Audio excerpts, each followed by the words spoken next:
house with the leprechauns. "What the devil possessed him, then?" Miles demanded. No one in his right mind would appoint a 25-year-old man he hardly knew as guardian to a granddaughter. I have no idea. His 20-year-old granddaughter. My dear boy, there is no point in snarling at me, and father is beyond your reach. Miles ran a hand through his hair.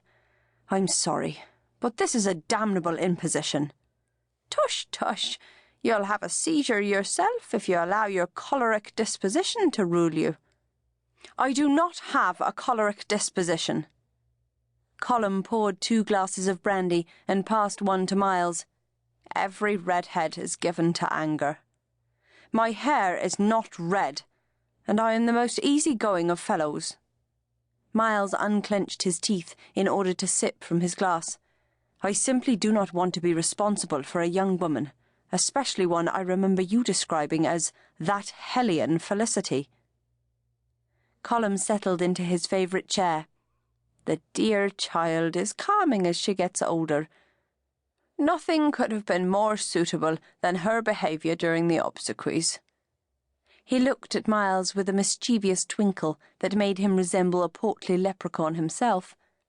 "Sure, and she's turned into a fine-looking girl, you know. Dark hair and eyes, and a very handsome figure. Devil take it, if I have to have a ward, I'd rather she be plain. I know the way young men behave." "I'm sure you do, my boy. I'm sure you do. And just think," Colm added, smiling up at the fine plasterwork of the ceiling, "she's an heiress into the bargain." Miles stared at him. "An heiress? Surely your father didn't leave her that much." Colm lowered his bright eyes. "You forget her maternal grandfather, Miles." Damn it, so he had. After all, he'd never thought his stepfather's niece's maternal relations were any affair of his. This past summer, when Miles's mother had married Colm, Miles had accompanied the happy couple on a visit to his stepfather's family home of Foy Hall. But at that time, Felicity Monahan had been off in England to visit her mother's family and discuss an unexpected inheritance from her maternal grandfather. "You mean it amounted to something?" A rich chuckle rolled through Colm.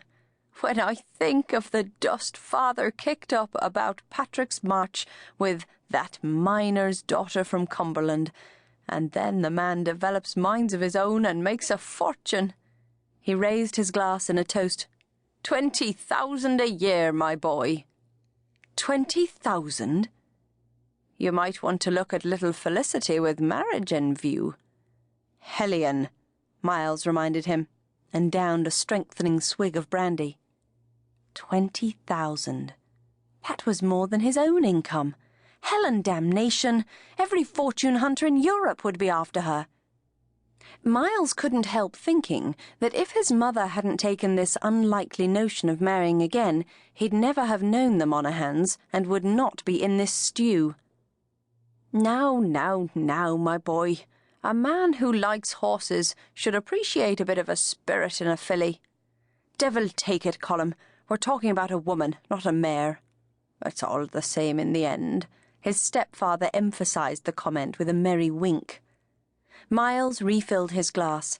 He still wasn't comfortable with the idea of having a stepfather at all, and one who clearly enjoyed his mother in a very earthy way was enough to try the patience of a saint. The two of them were always touching, and a man would have to be a nodcock not to recognize the way they looked at each other at times, in the middle of the day, too. Then they'd make an excuse to go off alone. It wasn't decent. But since Miles's mother seemed happy, he was determined not to make an issue of it. He'd be glad, however, to be leaving soon for England.